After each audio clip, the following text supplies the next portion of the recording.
Inside Story Uganda, real source of political updates.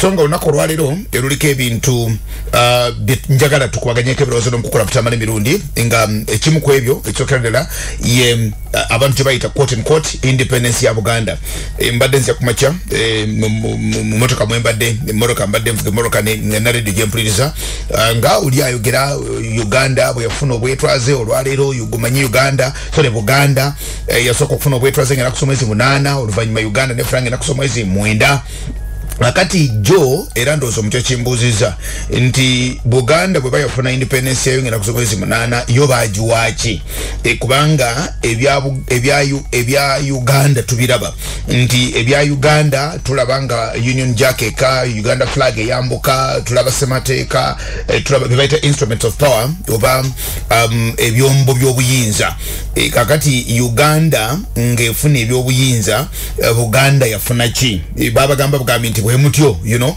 ngaba ganti afe on ya graduating ala lero lina graduating encha akati oli baganti oli bwe ya graduating bamukwase baruwa ze zokutikirwa ne bamutikira baganti baruwa zo zizino yo no mulala bwe yali atikirwa ye bamukwasa ki bamuwachi you know munkole fana bwecho kirala discussion doze baddewo ye ya Buganda Land Board amawulira Joe Masome Paul yagadele mutagagati Buganda Land Board eririgo era buli muntu yagenti kakati lwakimwagala okutuza mu ntalo zino biki naye omuntu omwe yakubedde semunanga nti naye ekintu ekyo nga tamale mirundi aludde nga ajja akisomesa iyo olinga ajuliza tamale mirundi agati tamale mirundi azasomesa ekintu ekyo lwakuba tetumuwuliriza ndowooza bulungi gwe tulira emisuddu za mukyagala gonna ku lwaliro Prince Kimbugwe ampereza message inangamba nti oline tamale eki lero mu studio oline tamale eki konza ni tamale inanga nti anti tamale osobola kwa ne tamale ono wanonga ate waliwo tamale omulala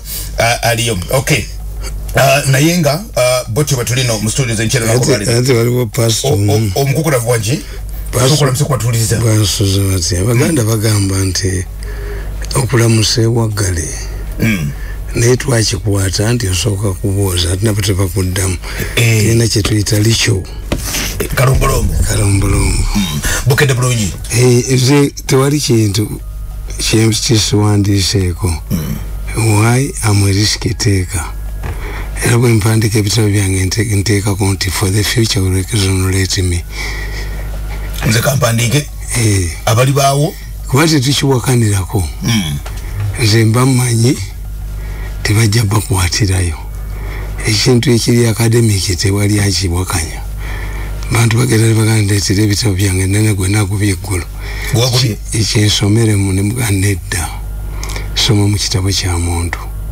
kuba setinisigiza fakikyo bwe mpandiika ebyange ojjaga nabijja mu kikyo ebyange ani abyensomeramu ngagala kumukolera proofreading anti kati babalimba ekyo ekitabo namwe ekitabo kyange yafulumyamu kikya setinisigiza fakikyo geno wandika ekikyo wandika ekifulumye abala kisoba nakiraba kakati nze ebintu ebyo mbitunula nembibala nti mmwe tuyina kyetuyita nabaga nti mu propaganda tuyina kyetuyita deception netubeerako nekyetuyita reverse psychology deception kitegeeza nti nkola ekintu nga si kyekyo naye obulimba abanyakoli baga nti bwogenda okulimba amazima ge gakusookayo enolimba nga bategedde dda tukenda reverse psychology reverse psychology Museveni akikozesa nnyo tayinza okuteeka mu mbeera nolowooza nti gwe omufunamu oba anafuye nga mugumu nnyo nga gweweesanyawo wekka tukita self destruction mission you embark on self destruction mission nabaga nti abanyi bawalaki gavana yagenda mu lukiiko lwa Buganda nabaga nti bannaffe mutuyambe ku walaki ne bamubuuza walaki akolaki olukiiko lwa Buganda tukuyambe kulwanyisa Walagi. Nabaga nti Walagi ayo kyekibumba. Musajja n'amugamba nti afudde n'ekibumba ekira mu bamuwaaki. Soba nfana kyonga kiyidde kakijje. Kuba mba nfudde. Kakati bo balowooza nti it was the interest of the governor to save their rivers. Era bamufulumya mu lukiiko. Tabajja ku Walagi. Bumba. Teri makanika ateeka kyuma kikadde mu motoka ye abba munnamu n'ateeka mu yiye. Yes. For us, we know. Tikakati bana ab'Emmengo we babazannyira wali wamu. Okuzannya baani? Abantu. Abaganda. Nti bakola deception. Institution ziri bbiri mu constitution. Mulimu traditional leaders government. Naye nga terina buyinza bwa kiramuzi na busala misango. There is no traditional leader who has judicial and political powers that are equivalent to the Eroswanu chairperson. Eroswanu asinga Kabaka. Tomari. Obuyinza bwayina. Nze sagala kumwita Kabaka. Njagala kumwita Kalituli omukulembeze w'Esikirano. Yes. Eroswanu asinga omukulembeze w'Esikirano. Ati abakubaganidde mu nkuuka babatwala wa mu kkooti ya Kisekwa oba Kibuye ku poliisi. Kibuye ku poliisi? Yes. Kubeno teriyo judicial. Kakati abakatoliki bagamba ti Petero ye musika wa Yesu. Ate Papa ye musika wa Petero. Azuukiza abafu. Papa? Obuyinza obuzuukiza abafu Yesu yagenda nabwo. Kakati obuyinza bw'ekiramuzi n'obwa politics gavumenti yabutwala ku Eroswanu ku structures zaayo. Ekitegeeza teri institution yonna. Bw'osobola okugaa nti baminisita b'Emmengo nabo bafuna problem. N'oteekawo n'atone general naye eyo Kabaka azi kanso olukiiko lw'Emmengo lwa Kabaka. Abebitiibwa abalwanaganyira atone general. Abebitiibwa balwanaganira mu maka bagenda ku Eroswanu. Kali gwe muyite Makubu ya atone general naye Kabaka azi advisors gundi atone we. Kuba whatever is in the traditional leaders government is his. Kakati oligagala okukeza n'abantu abagandi twafuna byoya byanzo. Kati ate Museveni n'addirira mu constitution nazaawo gavumenti y'Emmengo obote gye yakuba, which was a regional government, ne bagigaana. Naye mu constitution mweri bwewegaana olubuto lusigala lukula. Abalezi abasajja beegaana nnyo embuto. Naye tetuyinza kukoma kukula mu ggwanga wano. Era abakyala mbagamba nti mujjawo bwakugamba nti olubuto lwoyina si lwa waka n'olugjamu iwe fuulu leka omwana omuzaale balabe ku DNA. Naye bw'olugjamu aba akuwangudde. Kakati ab'Emmengo baagaana okuzzaawo gavumenti to restore means putting something back at the original state.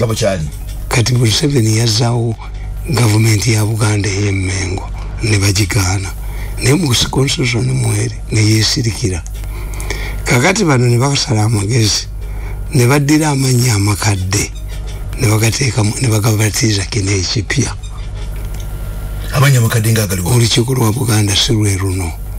Olukiiko lwa Buganda obote lwe yakuba lwalimu ababaka 43.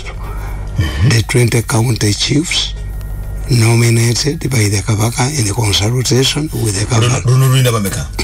Bano ba Kabaka bonna.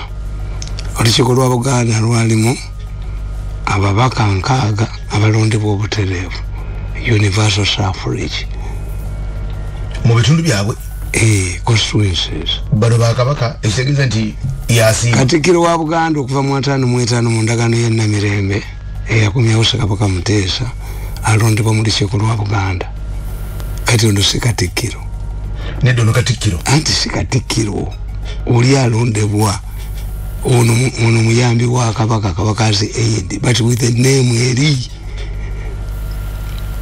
kati ani abasinga amanyi anti kino bashikana olubuto ne lusigala mu constitution ye Museveni olukulira muli yene yesirikira mu mwegano olubuto nenga muli ye regional government obote yakuba yagizaawo Buganda Land Board kabaka takirizibwa kweno ndira bayagala anti eyo council yiye muli mu biri mu constitution bano basala kukwata kabakazi council institution bajifule regional government kubanga muno mulimu okulonda bana abakungu ba kabaka tebayita mu kalulu era yese mwogere yali akiza regional government yali amanya wangula kati bakugamba tekatikiro wa Buganda kabaka ya mulonda tekiriyo Matayo Mugwanya bamuwangula n'obululu bonna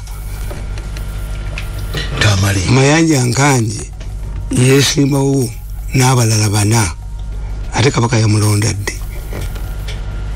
kati Buganda Land Board yalinga Uganda Land Commission le Uganda Land Commission yefuga ettaka lya Museveni erero wakitula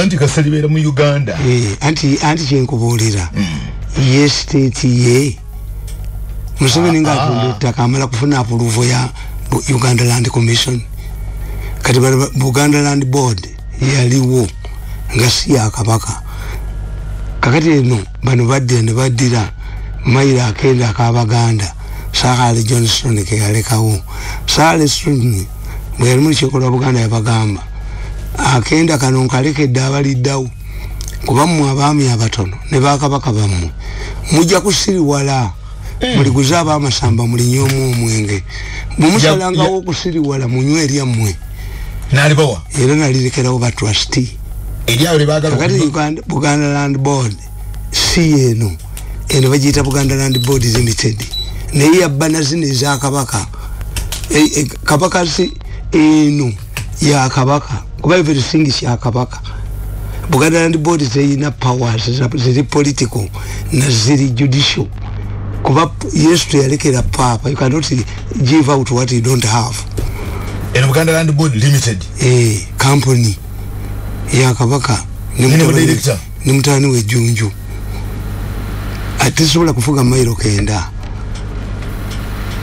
kabaka nukalala embuga za magombola n'amasaza tibasobola zifuga tamala Baganda ne banakuchawa at this fact nti nkugambye institution ziriyensi naye bano bazituma amanya amakadde kati gobodi ekigali kino kyebasindika abatoolo nokiteekako namba plate ya motoka abatraffic bakikwata kiba kifuuse mmotoka ngubwolaba omusiraamu olwokutaano nga luno n'alinya nomugaa haja ogenda kwegaba bakoze hijja mukazi obo oba omwagala nnyo n'omuyita Naalongo nga tazaalanga ku balongo kati baleete Lubanga abaalule yes oyo Mayanja kyabagamba ligale ni Museveni even made a mistake to hand over ettaka lya Buganda lya Ssaabasajja kabaka alina mayiro 305 zokka mu Buganda mwakubwamu mayiro 109 mu Lukaaga ebyo nabyo wuli anti balwana embuga z'amagombola bitya bidandi yabagamba embuga z'amagombola public utilities kakati tugeze netufuna president omucommunist nawere kanisa nawera amakerezia nawera amasinzizo bwe tuddayo eddiini neziddawo bifuuka byani bifuuka byani biddemu bannannyini byo kati ye Museveni bamuteekako pressure n'abata tekati mufunye looya ababuulira te Buganda Land Board transaction zonna nfu bw'oba wagula ttaka mu Buganda Land Board poteya tebalina powers okujjako nga batunda lya kabaka kati embuga z'amagombolola n'amasaza abaganda yokka ye private ya kabaka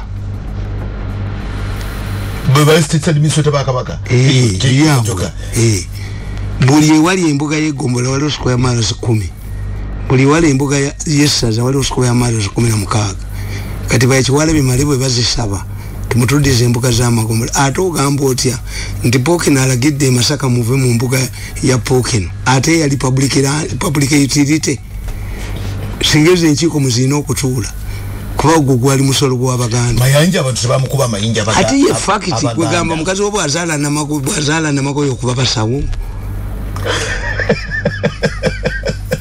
yes mwena muli baddugavu omukazi azadde muzungu ng'ochapa banansimbi bwidwali olikuba kutaka yate kutaka era bagenda abaganda tebagala mazima naye kituufu ekyo omuganda afiiriddwa mukazi we nga azaala akuba basawo nga bamukubanga ekyo bakimugamba nagati awo wayo mukyala afiiriddeyo walabye omuganda yo kyessomero kuba omwana we yagudde ebigezo ate nga gaba mazima omwana we teyayise tayinza kwekya somero era owe gwalondamu biri byali bintende tuyintimireti nti omukulu talaba omukamwe kuba tebakkiriza debate tuse atayogera teyejjusa mbulyayo nabbi yali Kasiru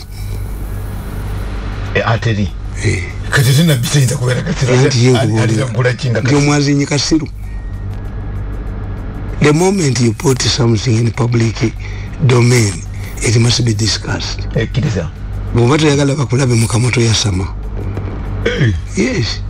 Kuba abalabi weebali. So these are political issues. Net the factors impact exam BRB. Kakati independence ya Buganda. Lwalero. Ekyo ne kyaba twachogera Buganda yafuna lwalero eya Uganda ne jenja. Kiberanga yo tuboleze nababuuza jjo nti ate omukazi yafu agenda omukola yezo ganzi nafumbiro linafuuka embeerera. The intention was to unite Buganda into Uganda. How could this be independent? Yali badde va mu Uganda naifuka independent, not vice versa. Teveno ngengireri yali ina kuveringa nyoka. The day the woman gets married is when she loses virginity. Twinza fumbira tino banjembe. Marriage bate yali consummated obufumbo bagobe. So oli mu kitabo kino kibayita batya ebyafa bya Buganda. Kakati nkugamba tandikira wano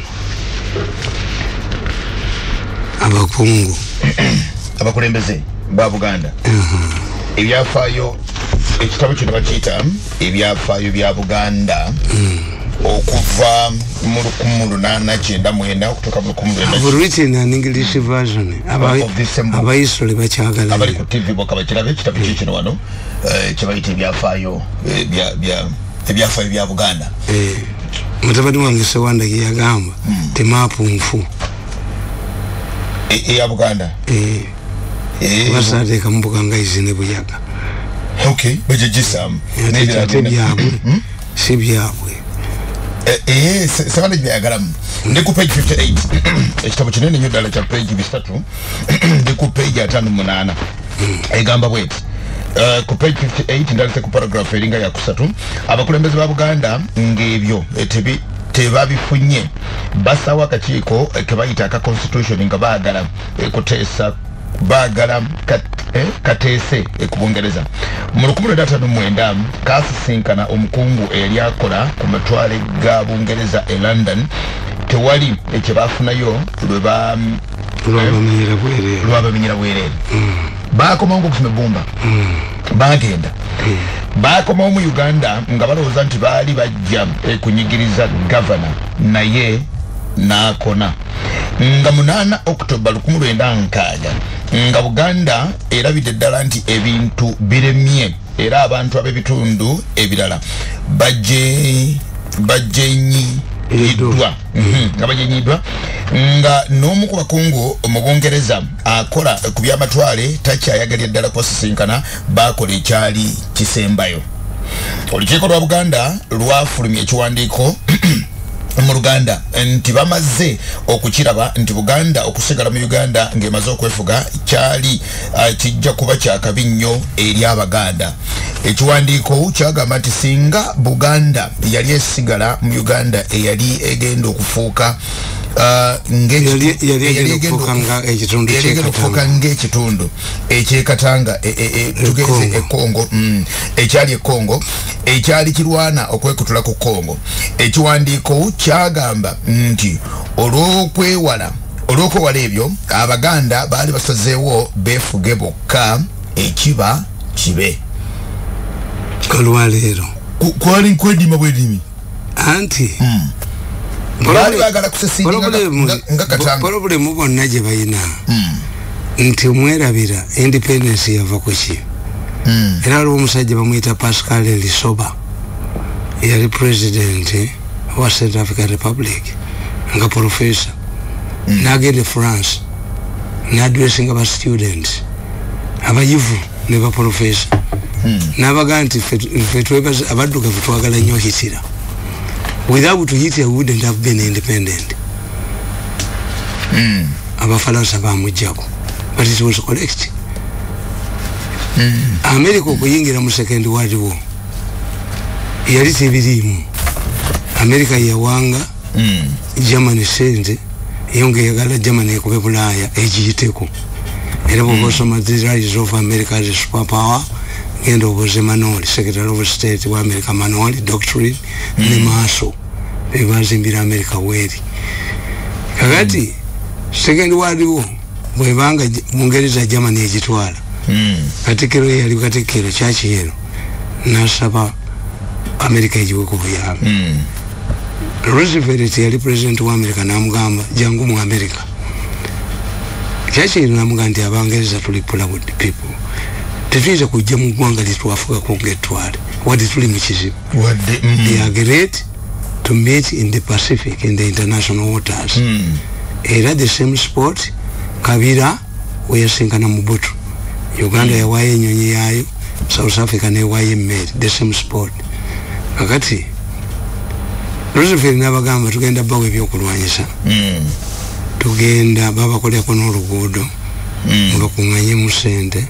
Ekyokusatu amawanga gamu obwetwaze tubawe ssente kibayita Marshall Plan, George Marshall, Secretary of State wa America nga bataddewo bank, European Bank of Reconstruction eyafuuka World Bank.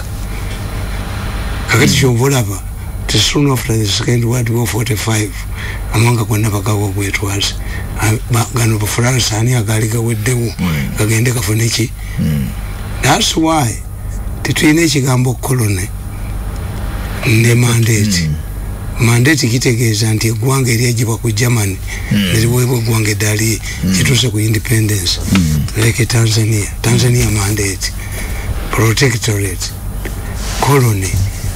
Peter bwoba twasoma byabufuzi nze newunya nti political science nze nenfuna amaanyi mu ggwanga muno. Political science must be mandatory. Nga omutandikira ku level ki? Yes. Bamukira bukizi. All of these issues are political. If you don't understand the political science, ebintu bitegeera. Yes. Kansome kitabo. Point 59 wanegamba etya? Kati Abaganda. Ekyokwefuga kyabagwako bugwenga tebakimanyi. Kiraba kansome kitabo wano. Abaganda ekyabakura ko Abemmengo si Baganda bali bamanyi. Okay. Abemmengo ekyabakura ko waya kekachiko ka constitution bwe kali kakyali London gye bali babagumaliza. Nti bateesa enteekateeka y'okwefuga kwa Uganda neeragirwa mu butongole neerangirirwa mu butongole nga n'okumanya tebamanyi nga ne bye baali basaba tebyogeddwako. Omusomi kino kitegeeza nti yayina akazito eyagala kuwa amawanga gonna obwetwaze egende mu Marshall Plan. Bano balemerako tebamanyi kiri eri. The Britain must grant all its colonies independence to access the Marshall Plan. Abemmengo bafuuka intransigent. Bo tebamanyi nti ono omusajja aliko akazito ke n'ekiwanuka kye kyamulema. Omusomi kino kitegeeza nti Abangereza nabo baali Buganda bajeetamiddwa olw'okubatambulizanga ne kontroli zaabwe. Ekyokubiri mu lutalo lwonna Buganda teyogera ku kya federo. Tewali kiwandiiko kyonna ekyogera ku kiseera kino ekya federo. Ensonga zaali zekuusa ku bintu bibiri: okuddayo ekifuule eggwanga oba okwegatta ku Uganda. Ekya federo nga kyo tekyogeddwako.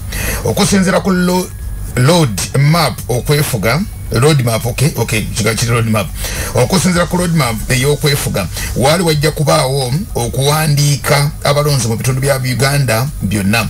Ekitegeeza nti ebyokwefuga kwa Buganda baali babiraba ng'olusaago obusaago. wali wagenda kuteekebwa wakakiiko ka constitution okulaba ekika kya Uganda eyali ekyali kisaanira Uganda okwefuga. Wali wajja kubaawo okulonda mu 1906 era nga kiwedde ebitundu bya Uganda byonna omuli Buganda nga bigenda e London mu lukiiko olwa ssemateeka bakole constitution. Olukiiko luno olwa ssemateeka lwali lujja kwetabwamu ababaka ba parliament abalondeddwa obutereevu. Abaganda nga balabye nti ebyokwetwala mu Uganda biremye, ebyokwekutula ku Uganda biremye, bafulumya ndooza kyali kirina kubeera bafulumya ekiwandiiko kya bafulumya ekiwandiiko nga bavumirira road map ey'okwefuga. Bagamba nti baali bayetegefu okukola enteekateeka ez'okwefuga nti naye nga bakakasiddwa nti Uganda yakufugirwa ku federo. Guno gwe mulundi ogusookedde ddala oba ogwasooka okwogera ku ekya federo. Wabula na kino bakisaako akakalu nti okulonda kuyimirizibwe bamale okukakasibwa ku kya federo nti olukiiko lwa London olwa ssemateeka lulinde akakiiko ka Munster Munster Commission gyogera kwano eyalondebwa okukola ebbaggo lya constitution kamale okufulumya lipoota yako nga baweereddwa federo. Akakiiko kano bawe nga ne meeting etennaba nga kyebagala tugendayo okulaba stamp akakiiko kano aka Lord Munster abawandiisi abamu bakayita aka Relations Commission. Buganda ngemaze okumanya nti olukiiko olulimu bannayuganda bonna era abalondeddwa abantu tebajja jjiwa federo. Yagamba nti eyagala ewa nyisiganye federo n'obute kutula ku Uganda nti ekyo ekirema okuteesebwako n'okkubwako akalulu London mu lukiiko lwa bonna. Baali batidde olwo anti kakati nga bategere nti ababaka bonna kati abanajje tebajja kuwa Uganda, tebajja kuwa Uganda kyebagala. Libaga mu malikitisaako nga tetunajja. Obukalu bwa Buganda bwonna bwagaanibwa kubanga buli muntu yali amaze okujeetamwa. Tusobola kuba nti bonna baali bajeetamiddwa. Anti pressure ali nyingi. Anti buli kintu nga bakigaana. Kubana bagamba kyembagambe nti Buganda yasembayo okuba state mu 1907. Kasita High Commissioner wa Bungereza yafuuka governor. Nga tebabibuuzizza kuba federation is negotiated before state is created. Buganda bwe yalabanga ebyayo babiganye kwe kulangirira entegeka ey'okwefuga yokka gye yatuuma Plan for an Independent Buganda. Mu plan eno mwalimu bino wammanga tegedde bakuli yabwe olwaleero nga 8 Oktoba 1906 Buganda yalangira nti yefuze yokka Plan B. Plan B ndewulira uli eggwanga bwe bali Buganda bwe yali badde Buganda gye wasobwa.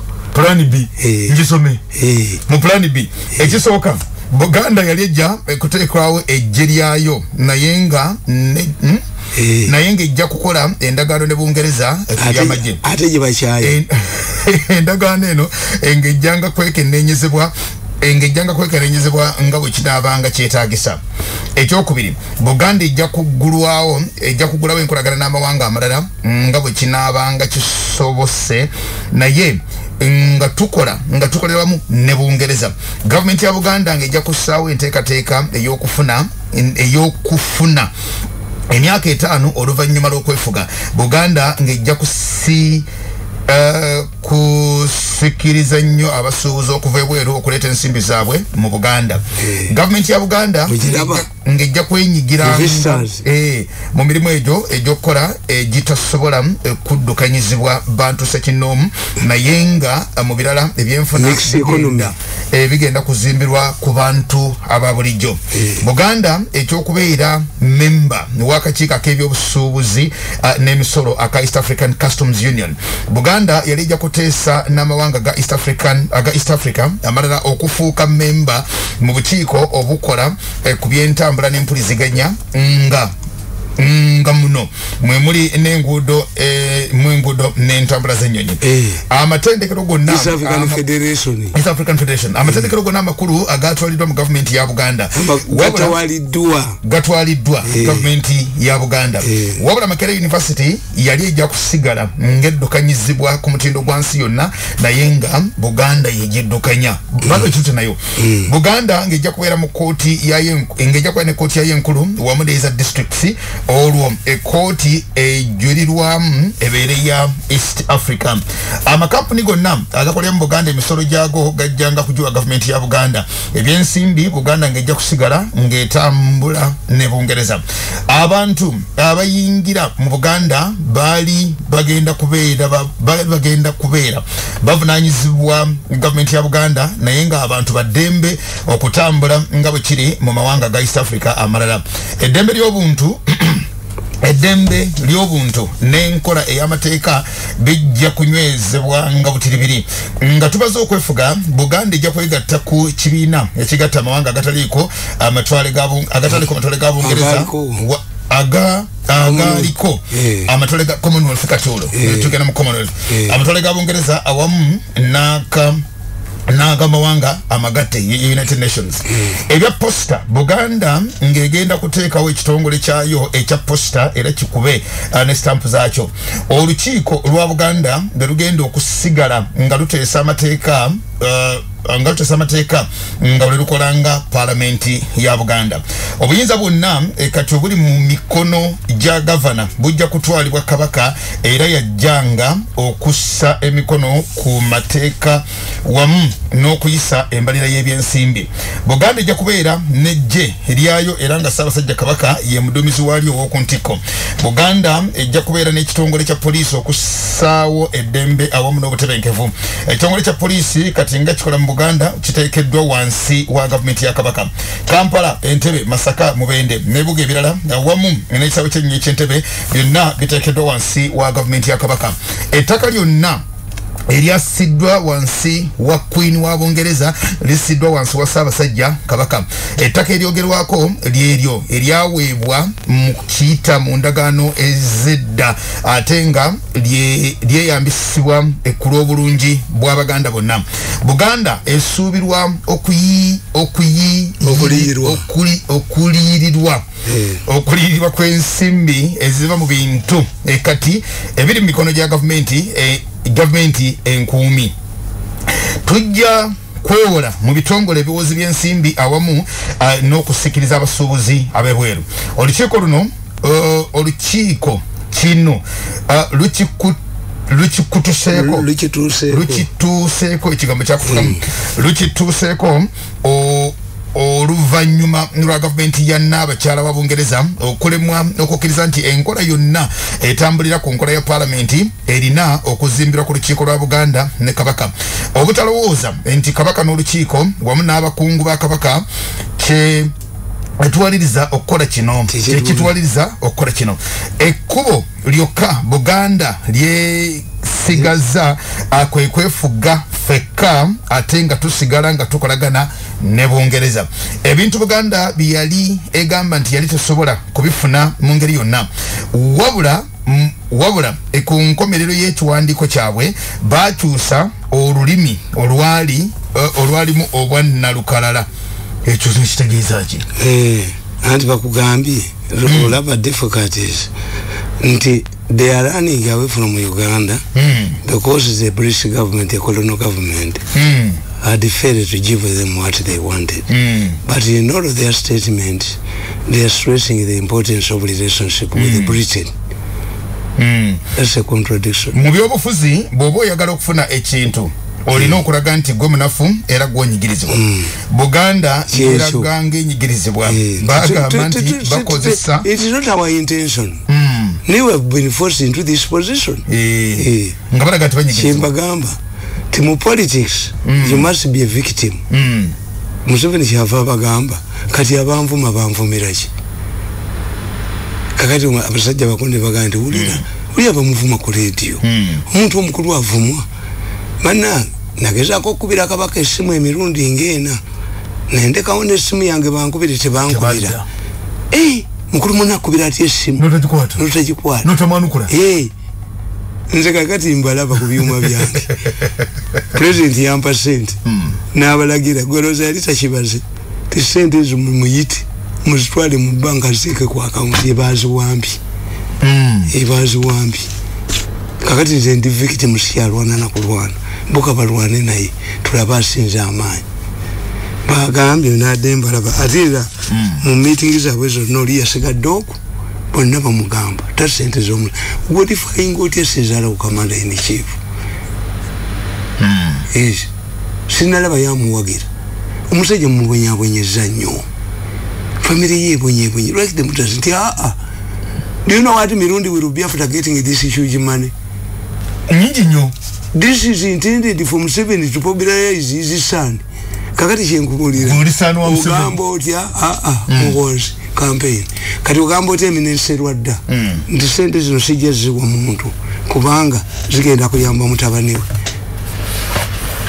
waligambye ti sente zino sijja zimuwa kubandi tikiti ze baligenze wa mukwano gwabwe kandiho nawandikira president ebbaluwa security sources zitugamba if you give that money is going to give it to Bobi Wine obukola political party natutawanyi kakati mu byobufuzi he must be a victim nti luta akkiriza ne bamukola byonna ne bakuba obugagga bwe ne yakubye obwa Kenyatta ye talifuna kwagayo omuvunana yajja bapakasiza yajja kama matatu aletampeke munga mwakambidde ekidomola. This is thinking of some people ndi mumulowooza nti babala bajja bawadikira ttaala nga mulya bo bajja kubafukirira amazimu ngalo. Doesn't he have a salary? Mubizimbe bimufunye mbifunye ku salary. Which salary are you talking about? Does it mean that wealth is only entitled to you? Kakati yovula baluta afunye ekigundi sympathy bagadde office bakoze batia alimeddewo abatawanya because he's a victim now. Abatawanya in politics if you want to get sympathy become a victim. Wano kikiri mu kitabo kyo mbadde njala kumaliza ngo ogamba nti bagamba nti bakikoze kubanga government ya Bungereza yali tetegedde kizibu kyabwe kyali kitegeeza nti singa ensonga zaabwe ezo zonna zaali zitunuddwamu bandi badde tebeekutulako kino kyali kitegeeza nti tebannenyezebwa naye Bungereza yebenenyezebwa olw'obutabafaako. So bino byonna bye baali baagala Bungereza ebawe babibawa bakole koti yabwe polisi yabwe bagende mu South Africa semantics era batusumyawo balunda wakakiiko akateeka okwefuga kwa Buganda nga akakulya Godfrey Binayesa Lukongwa mbadde sinatuuka ye ekiwandiiko kya Buganda kyali kiraga nti Buganda baali bakomye ate nga ebitundu ebirala byali bibeetamiddwa. Gavumenti ya Bungereza ebyali mu kiwandiiko ekyo byonna babigaana ne bagamba nti Buganda erina okutambulira ku roadmap eyali emaze okubagibwa okufuga kwa Uganda. Muno mwe mwali okulonda akakiiko akanakola constitution okusawo okulonda n'okusawo olukiiko olukole constitution. Omukungu wa Bungereza akola ku by'amatwale yawandikira Kabaka ebbaluwa nga mutegeeza nti yali tayinza kusuubiza Buganda Federal ogwo gwali mulimu gw'akakiiko ka constitution awamu n'olukiiko olwa constitution nga bwe yali etegekeddwa. Olukiiko lwali lutudde nga luyisiza ekiteeso ekiwa Buganda ebbeeta okwefuga yokka. Wabula ng'ennaku z'omwezi 4 Oktoba mwaka 2016 gavana yalangirira nga bwe yali aganye ekiteeso ekyo. Bali bakiyisiza nayi w'amagye mu Buganda aga nti ndaba celebrating independence ng'ennaku z'omwezi 4 gavana n'agaana bamukwatire. Gavumenti ya Buganda yagamba nti yali teyinza kukkiriza kitundu kyonna ekiri wansi wa Uganda okwekutulako nga Buganda eya Bungereza wansi wa Uganda okwekutulako nga Bungereza ekyali government enkuumi ya Uganda. Tumanyi nti Sakale Johnson yajja ne instructions. Sakale Johnson bwe yali ajja mu Uganda yagamba bamuwa instructions not to allow Uganda to disintegrate into small states. He came with an instruction 1894 not to allow Uganda to disintegrate into small states. Watu fukira protectorate yao. Yes. Lukumrunana chenda mwena. Kino kiraga nti government ya Bungereza yali etamiddwa enkola ya Buganda etalaba ekituufu etalaba kituufu nembeera mubali nembeera ngabo yali eriwo n'olwaleero. Omukungu wa Bungereza akola ku matwale yawandika ebbaluwa nga ategeeza Abaganda nti baali bakyalina omukisa okuteesa n'okufuna ebyo baali basaba ng'obukuumi bwa Bungereza obukyaliwo. Kiyava egamba nti bamwegatteko bagumiikirize balwane naye mu ngeri ey'amagezi naye si ekweyambisa kifuba. Abaganda baali bamaliridde okufuna ebintu byabwe ku n'okutiisatiisa. Bagenda mu maaso ng'enteekateeka z'okwefuga ne balonda akakiiko akameefuga. Kaatambula amawanga mangi okugulawo ebitebe okuweebwa amagezi n'ebintu ebirala ebikwata ku kwefuga. Akakiiko kano kawementa ensimbi nnyingi nnyo ezitalina ekyezavaamu. Olukiiko lwatulanga lumu Januari wa 1961 Buganda yalangiriranga bwe yali esazeewo gavana ebyo byayita ebyolusaago era n'agamba nti anagezaako okuteeka ekiteeso ekyo mu nkola yali ajja kukolebwako n'obukambwe. Mu butuufu nga gavana bwe yali agambye bwe kyali tewaali ekyakyukako. Emirimu gyagendanga bwe gyali. Enteekateeka yonna eya gavumenti bwe yali eragiddwa era bwe yatambula. Tewaali kintu kyonna kyakyukako era kyava mu kakiiko akaali kasigaddwawo okutegeka okwefuga bwe kaalaba nti bifuuse bya lusaago ne kasasika. Balabanga kati bali mu katemba. Owulira bamala kudba kaliko Godfrey Lukongo Binayisa chairman. Nga kaliko Mpanga tata wona aliyo yali atene jeno w'Emmengo. Nga kaliko Masembe Kabali. Kaliko William Kalema. Naye nga Omuganda ayogera nti tebiriye ebyokwefuga bamukuba ne bamuttira. Ng'osinga Babinayisa abagezi bonna abatambudde mawanga gonna nga bagenda bakola ebitebe. Paundi emitwalo 3 mubwegala okutegeera paundi emitwalo 3 gye bayonoona. Buli paundi emwe ya Bungereza ffe twakulya myaka gy'enkaaga nga yenkana siringi za Uganda 2. Kyovola bembaga y'obote yagazaawo ebitebe. Embassies closed in Uganda and the process of Obote's wedding yali ya paundi emitwalo 3. 30,000 pounds. Yes. Nga yali ya bei. Atopote n'abaga nti kinene nnyo ku hero nganze ati n'ebintu ebisinga obungi bampadde biwe. Embassies closed in politics. Kati akakiiko ako bwe kamala kabalimba nti katambula kozi bali Busia beekwese kasaba akomawo ne bagamba nti mumanyi olukiiko lwa Buganda olwatulonze si lulonde. Olukiiko olutali lulonde teriyinza kufuna mandate yekutulako. Binayisa litakimanyi sente zote bazikomyawo. The only person who went back to Mengo was Mpanga and apologized. Obote n'abaga nti this is public money. Ne mulejeko mwalimu musajja nga bamuyita Magezi yabaga nti arrest these people. The governor should walk his talk. Babakwati kati Babinayisa kye baakola okwona basiba baddukirawa mu UPC.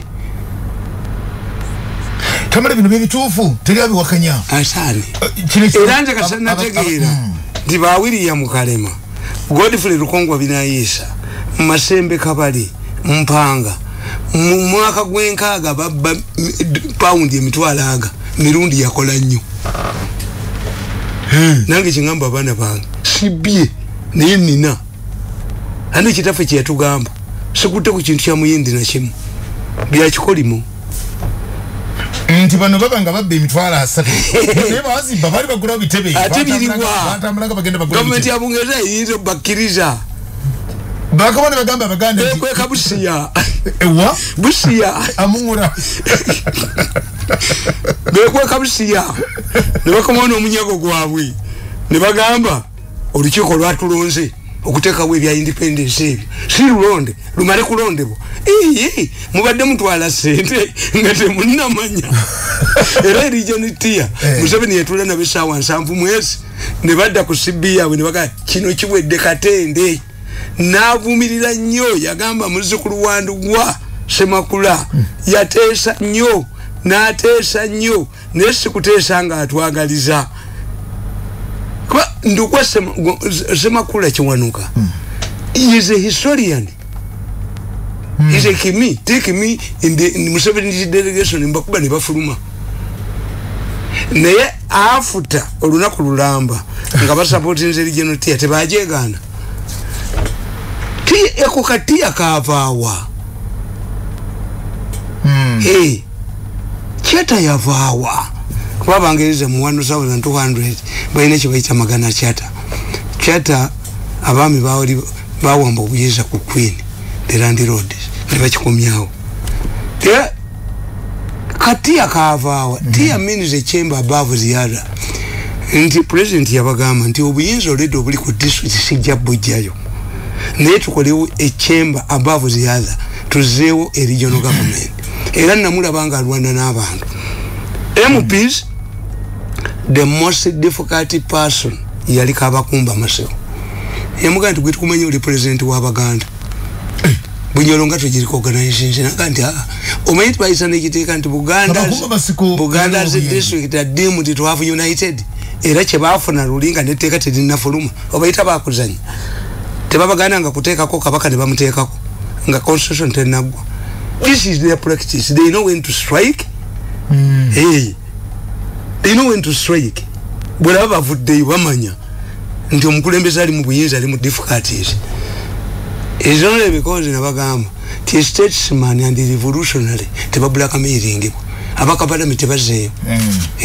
Are you saying nti bali kwatibwa kwa aba pastor bayiwa abantu abangi nosanga Passover nga mujuziza Nambole kwa gamba eminese radata kwatibwa bazo musango omusomesa anafunyisa omwalo ndobuto takwatibwa mbukubanga bayita bana abasawo abantu abatanga abantu malwaliro batwala organize ICC tebayina Buza Kalugire si yaguwoza someone is tezaze nga bazero winze ku bantu mukaga bayina okulinya ennyonyi so tewali wo profession yo atoga mbuzi abasomesa abasawo banedi mantemba kwatako 62 surgeons Ugandan surgeons are indicted and most of them are in Mulago hospital Masaka waliyo Lukwazi waliyo yezali sente zokula mu ebintu mukyala bafika salama mukyala ba accident mu Uganda anti accident zikyali ku abakazi bali batuse ku 18 paka lwe batto omwana wange nemba batula ne balumba mukazi wange bamuti mu byabakazi nemba batula ko ebyuma byange bibala tebamanya njono kwa kuteko ate bali bamanyi nti olaba mwende yasoma ina masazi diguli akuga nti majini Weza kukeza nti mu Uganda mulimu technology akwata omuntu mu meeting. Musajja mukulu ya mugambi. Do you know that the person you are defying is the commander in chief? Asobola okuteekayo. Akoze soba commander in chief tubulabi. Yavuddeko ebuweggulu. Yabaga esente muzizi. Sente muzizi je mwazi.